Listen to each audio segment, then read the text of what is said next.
여러분 안녕하세요. 저는 그 창의성 개발과 사회적 경제 창업 전략을 맡은 백병성입니다. 오늘 첫째 시간으로 그 오리엔테이 시간인데요.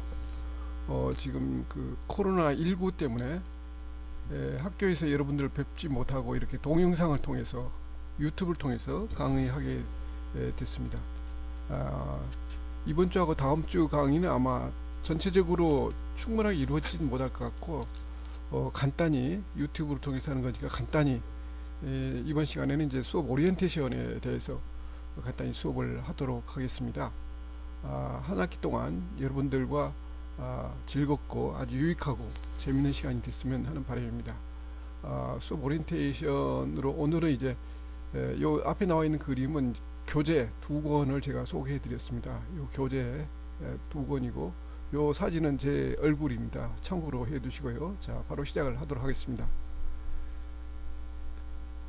수업 오리엔테이션의 이제 교과목은 창의성 개발과 사회적 경제 창업 전략으로 이렇게 되어 있고요.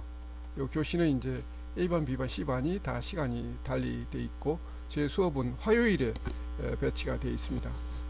먼저 저를 간단히 소개해 드리면 저는 소비자 문제 경영 컨설팅에서 지금 대표직을 맡고 있습니다. 관련된 자격증으로는 소비자 문제 전문가이면서 경영 지도사이고 또 창업 보육 전문 매니저를 보유하고 있고 또 기업 기술 가치 평가사라는 자격도 가지고 있습니다. 제가 과거에 근무하던 조직은 공공기관에서도 한 20여 년, 공무원도 한 5년 동안 했고 창업도 한 경험이 있고 또 강의도 하고 있고 각종 심사라든지 평가위원을 하고 있습니다. 뿐만 아니라 시험 출제위원, 면접위원을 같이 겸하고 있습니다. 참고해 두시고요. 오늘 제가 드릴 말씀은 이제 하나의 사례를 하나 드릴 텐데 어떤 사례냐면 중국의 어떤 젊은이가 훌륭한 선생님을 찾아가서 용고기를 만드는 법을 배웠답니다. 그래서 3년 동안 한 1,000금을 주고 열심히 용고기를 만드는 요리를 이제 배웠던 거죠. 그래서 가상을 수업료로 모두 날리고 말았지만 젊은이는 그래도 뿌듯했습니다. 왜냐하면 돈은 날렸지만 최고의 기술인 요리법을 배우기 때문이죠. 그래서 젊은이는 이제 선생님과 작별하고 자신의 실력을 발휘하기 위해서 전국 방방곡곡을 찾아다녔습니다. 그렇지만 아무리 돌아다녀도 용고기 요리를 만들 기회는 오지 않았습니다. 왜 그럴까요? 상상의 동물인 용을 잡혀줘야 요리를 할 수 있을 것인데 용이 없는데 어떻게 용고기 요리를 할 수가 있겠습니까? 젊은이는 오랜 시간과 돈을 들여서 연마한 실력은 한 번도 빛을 발하지 못한 채 사장되어 말았다는 얘기입니다. 이것이 이제 중국 그 장자에 나오는 도룡직이라는 이야기입니다. 즉 아무 곳에 써먹을 데도 없는 제가 하는 헛고생하며 배우는 것을 이제 도룡직이라고 하는데 그 엉뚱한 일에 매달리다가 큰 길을 놓치는 그 어떤 그런 것을 비꼬아서 꼬집는 말이기도 이렇게 합니다. 그래서 제 강좌는 어떤 그 이론적이거나 학술적인 내용이 아니고 시장에서 실제 살아가는 방법을 배우는 그런 내용입니다. 수업에 들어가기 전에 이제 강의 계획서를 설명할 텐데 학교에서 나온 지침을 보니까 성적 평가는 이제 상대 평가를 하도록 이렇게 돼 있었습니다. 상대 평가라고 해서 100% 상대 평가가 아니고 A 학점은 25% 이하로만 줘라라고 지침이 돼 있더만요. B, C, D 학점은 이제 좀 재량을 펼칠 수가 있을 것 같아요. 그런데 A 학점은 4분의 1만 A 학점을 주도록 이렇게 규정을 하고 있었습니다.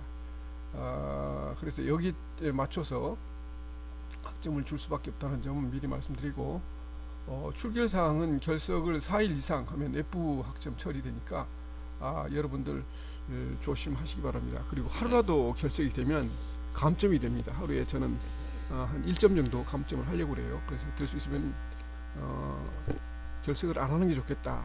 그리고 이제 지각 또는 조퇴가 3회면 학기 방침에 따라서 1일 결석을 1회로 이렇게 처리를 하도록 하겠습니다. 자, 그럼 강의 계획서 잠깐 말씀드리도록 하겠습니다. 교과목은 이름은 창의성 개발과 사회적 경제 창업 전략입니다. 키워드를 보면 창의성도 개발해야 되고 또 사회적 경제에 대해서 공부도 하면서 동시에 창업도 공부를 해야 되는 이 세 가지를 공부를 해야 되는 이런 과목명입니다. 그래서 학습 목표를 보면 경영과 관련한 창의성이 무엇인지를 공부를 합니다. 그 다음에 창업의 기본 개념을 이해합니다. 창업도 있으니까. 그 다음에 사회적 기업의 어떤 성격이나 본질에 대해서 이해를 하고 또 창업 시 준비해야 될 사항을 이제 공부를 하게 할 겁니다. 그리고 이제 이 과목은 교양 선택 과목이고 기초 과목이라고 생각이 들어요. 그래서 내용이 뭐 크게 어렵거나 하진 않을 거라고 생각됩니다. 지식 수준, 기술 수준은 중간 정도, 그리고 평가 방법은 출석 점수가 10%입니다. 아까 그 한 번 결석할 때마다 1점이 감점이 된다고 했는데 상당히 큰 비중입니다. 1점이 적지 않습니다. 그리고 중간 평가 30%, 30점, 기말 평가 40점. 그리고 평소에 이제 레포트라든지 뭐 토론이라든지 또 집단 발표가 있습니다. 이런 부분에 20%를 배점을 주도록 하겠습니다. 교재는 이제 크게 주교재와 부교재가 있는데 나는 사회적 기업이다. 이게 굉장히 책이 그렇게 두껍지도 않고 이렇게 보기 아주 편하게 되어 있습니다. 나는 사회적 기업이라는 책인데 사회적 기업의 창업과 경영이 모든 것이라고 이렇게 되어 있습니다. 저자 이나연 선생이 쓰고 BMK라는 출판사에서 나왔는데 아까 첫 화면에 보여준 이 그림이 이제 나는 사회적 기업이다라는 책입니다. 이거 참고를 하시고 보조교재는 이 교재인데 자 보조교재를 보시면 경영과 창의성 그 창의성 이론부터 창의산업 정책까지 조금 수준이 있는 책이더라고요. 보니까 외국의 크리스 빌턴이라는 사람이 썼고 우리나라의 김사성이라는 교수님이 번역을 하신 책입니다. 2014년도에 나왔지만 그래도 지금도 이 책은 수준이 좀 있어요. 보니까 그래서 한번 기회가 되면 뭐 두 권 다 사서 보면 좋겠지만 그렇지 않다면 한 권이라도 사서 보시고 하나 정도는 도서관이나 가서 빌려서 보는 것도 방법이겠다라는 생각이 들어서 두 권을 선정을 했습니다. 그리고 이제 개인의 교과목 개요를 보면 개인의 창의성 개발 방식을 공부할 뿐만 아니라 또 조직 차원의 창의성 그리고 이제 그러니까 개인 차원의 창의성과 조직 차원의 창의성을 공부를 하고 또 창의성이 이제 경영에 왜 필요한지를 이제 공부를 하게 됩니다. 그리고 창의성을 발휘하기 하여 성공한 창업 사례를 이제 공부를 하게 됩니다. 그리고 학생 창업자로서 이제 사회적 경제 차원의 사회적 기업이 이제 어떤 사회적 기업의 창업에 대해서 알아보고 실제 창업 절차와 성공 사례를 공부하는 내용으로 이렇게 꾸며졌습니다. 자, 각 주별로 이제 수업 방식을 설명을 드리도록 하겠습니다. 1주차가 지금 이제 1주차인데 오늘은 이제 수업 오리엔테이션을 제가 유튜브를 통해서 간단히 하고 수업 방식은 이제 유튜브를 하는데 요 사이트 있죠. 여기 요리를 클릭하시면 개념 수업이라는 그 채널이 나옵니다. 제 채널인데 개념 수업이 내에 오늘 수업하는 내용 수업 오리엔테이션을 수강해 주세요. 그리고 가능하면 오리엔테이션 수업은 수강을 보내드립니다. 그리고 과제도 동시에 제가 내드리는데 과제 제목이 이렇습니다. 5년 뒤 인간이 기계나 기술을 이기기 위해서는 어떤 점을 갖추어야 할지에 관해서 생각나는 대로 답을 올려주세요. 이게 이제 오늘 부여된 과제입니다. 오늘 수업 내용에 이런 내용들이 요약해서 들어가 있으니까 참고해 주시기 바랍니다. 그리고 두 번째 2주차에는 이제 창업의 이해를 수업을 하도록 하겠습니다. 이때 내용은 창조성과 혁신, 기업의 삶에서 확장 요소, 업종별 창업 방식.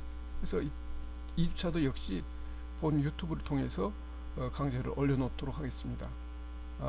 그 강좌 제목은 창업의 이해를 수강을 해주시면 될 것 같고요. 강의 내용은 꼭 수강하지 않더라도 다른 자료 참고해도 되는데 과제만은 반드시 수업 시간 내에 올려주셔야 제가 체크를 할 수 있습니다. 과제 명은 뭐냐면 창업의 요소 중 확장 요소로 무엇이 있는지 작성해서 올려주세요. 이것이 이제 두 번째 주의 과제가 되겠습니다. 3주차에는 이제 수업 내용이 이제 학교에서 여러분들을 뵙고 웃으면서 이렇게 수업을 할 텐데 또 묻고 또 답하고 이런 식으로 질문할 텐데 3주차에는 창의성 개념, 또 창의 개인 프로세스, 창의 팀과 혁신에 대해서 수업을 하도록 하겠습니다. 4주차는 이제 자기 동기부여, 또 창의 노동자의 신화 부분을 수업을 하고, 5주차에는 이제 비즈니스 개발과 조직 변화, 또 창의적 마케팅에서 창의 소비, 이런 부분을 수업을 하도록 하겠습니다.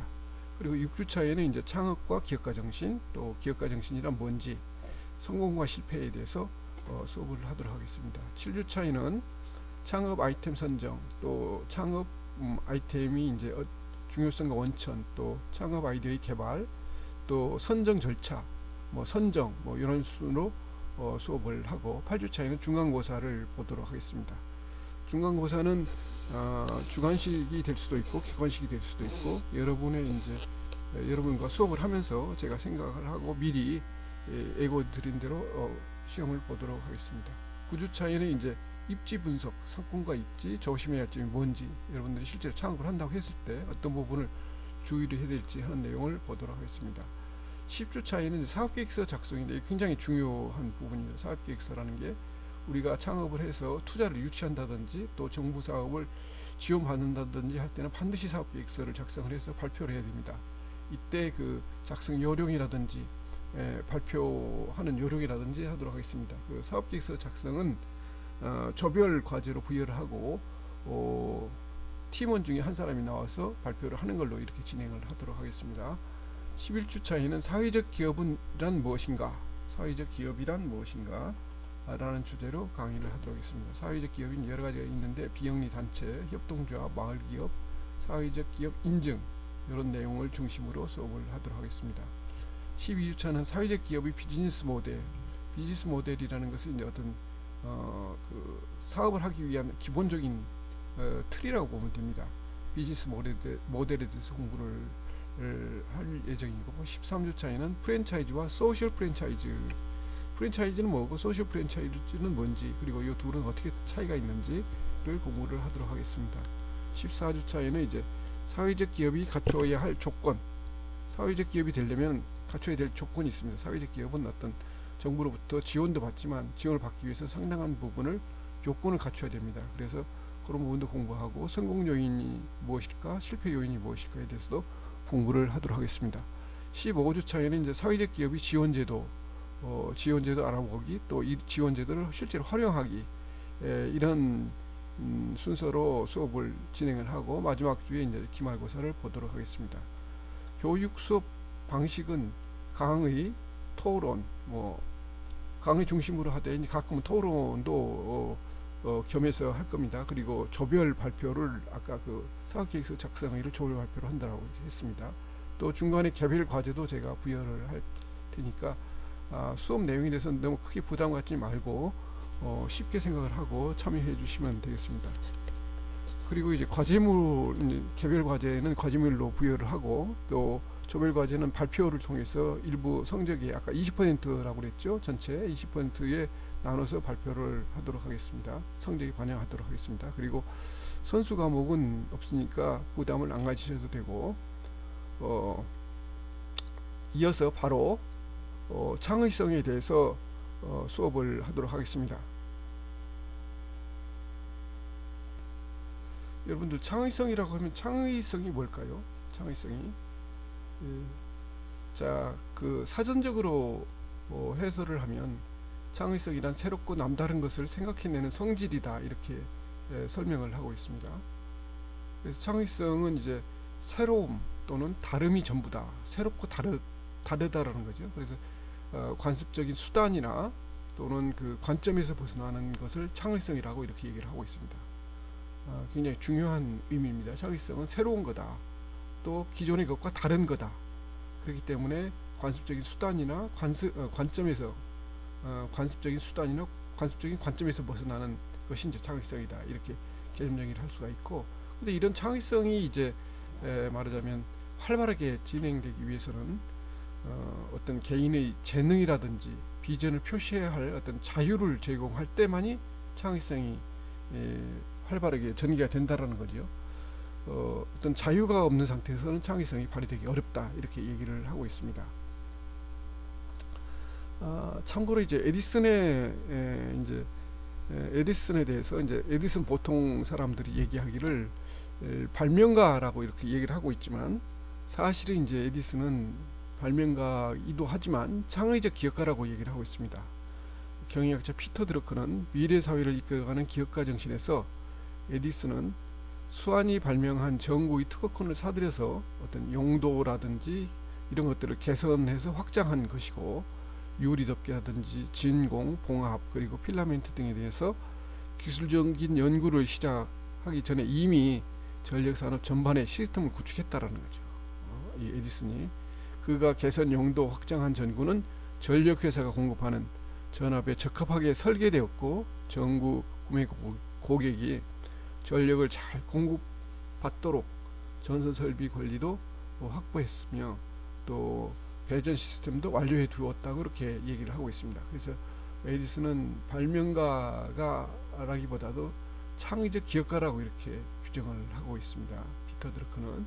그래서 이런 부분을 이제 참고할 필요가 있고, 우리가 공부를 하면서 이제 창조성과 혁신에 대해서 얘기를 할 수가 있는데, 창조성과 혁신은 좀 차이가 있다라고 그래요. 창조성은 뭐냐면 새로운 것을 만드는 능력을 이제 창조성이라고 한다면, 혁신은 새로운 것을 만드는 과정, 프로세스다 이렇게 얘기를 하고 있습니다.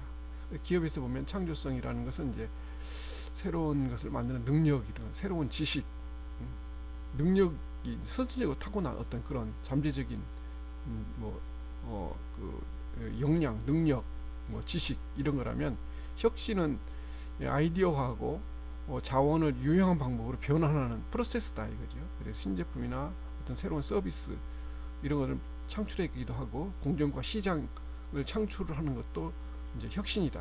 그래서 이제 창조성을 넘어서 혁신이야말로 이제 시장에서 서바이벌 할 수 있는 아주 유용한 도구다라고 설명을 하고 있습니다.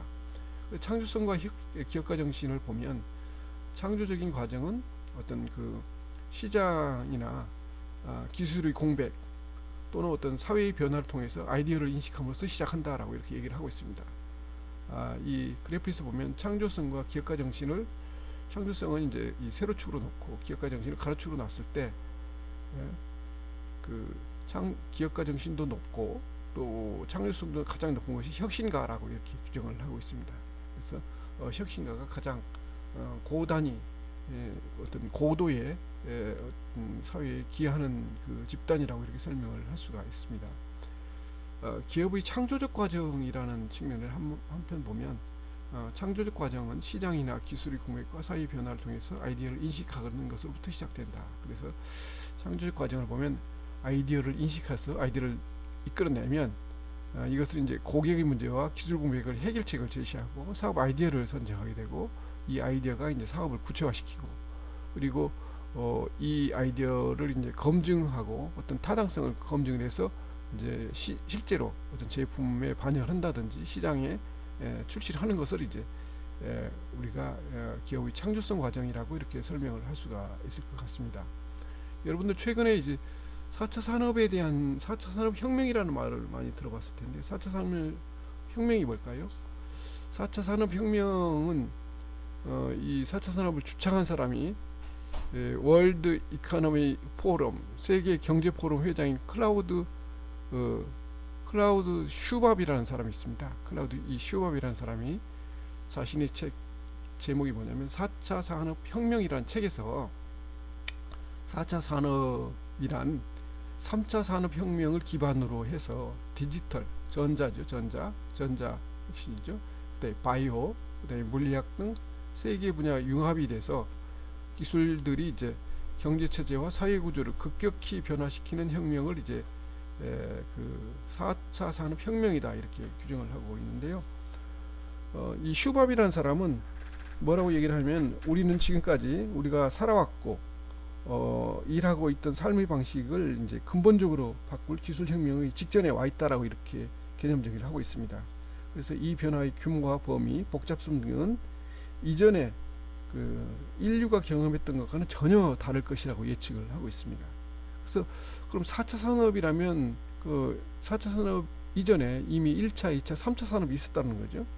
우리가 뭐 1차 산업혁명, 2차 산업혁명, 3차 산업혁명을 볼까요? 1차 산업은 뭐 농업이라든지 하는 걸 1차 산업이라고 하고, 2차 산업은 뭐 그 공장 부분, 제조업 이쪽이 이제 2차 산업이라고 그러고 3차 산업은 서비스업 3차 산업이라고 하는데 여기서 말하는 산업혁명이라는 개념을 쓴 거죠. 그래서 4차 산업이라는 것은 1차 산업, 2차 산업, 3차 산업과는 달리 1차 산업은 우리가 통상적으로 얘기할 때 1차 산업의 혁명은 1970년대부터 1760년대부터 1840년대까지 1차 산업혁명은 철도, 전기기관이 탄생할 때부터 이것을 1차 산업혁명이라고 이렇게 칭하고 있습니다.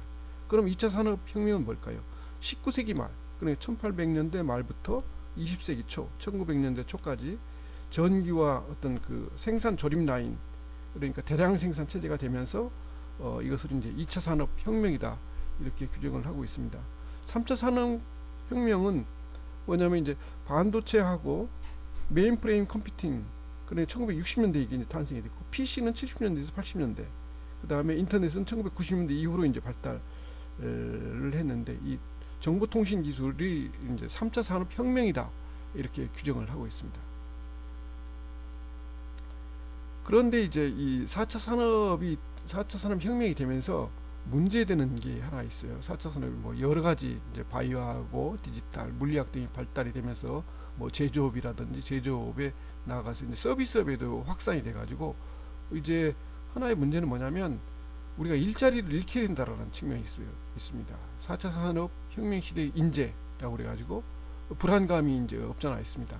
고용이 이제 창출이 안 되고 전부 말하자면 일자리를 잃게 되는 거죠. 이 AI라든지 뭐 정보통신기기라든지 이런 거에 의해서 일자리가 없어지는 겁니다. 그래서 상당히 문제가 되는데 제가 오늘 과제를 드리는 것은 이겁니다. 자, 보십시오. 미래 인간의 핵심 역량이 무엇일까라는 게 이제 주제가 되는데 과제는 축적된 답은 이렇습니다. 축적된 자료의 조합과 결과를 뛰어넘는 새로운 생각을 할 수 있는 능력을 가져야 4차 산업 시대의 기계와 기술에 대항해서 인간이 이길 수 있다.